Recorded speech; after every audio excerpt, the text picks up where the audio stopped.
Hey guys, John here from HydroEmpire.com, and today we're going to talk about base nutrients. You know, there's a lot of different base nutrients out there. There's one from every company. There's probably 50 of them out there. But today we're going to tell you the difference between the 1 part, the 2 part, and the 3 part. You know, the 1 part is great because it's easy to use, but in most cases, they're not as readily available for the plants to absorb. Then we have a 2 part, which is actually a 4 part. As you can see on the table, we have a part A and a part B, bloom. There's also a part A and a part B, veg. And it's easy to use because it's equal parts, part A, part B, in equal amounts. And then you have the 3 part. The 3 part has been around for 40 years.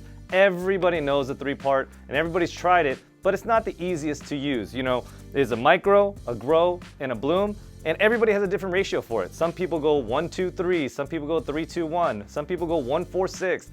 You know, it's always confusing to me. So I always recommend following the manufacturer's recommendations. You know, out of all these things, the one thing in common is that they have everything that you need to grow a plant. You know, they have your nitrogen, your phosphorus, your potassium, your calcium, magnesium. The list goes on and on and on, and they all have all of them in there. So they are the base nutrients, and by base, they are the basics. You need that, your foundation. If you're an athlete, you can't survive off just creatine. You gotta have your bowl of cereal, you gotta have your food, you gotta have all your basics in order to survive and thrive. And that's what this is.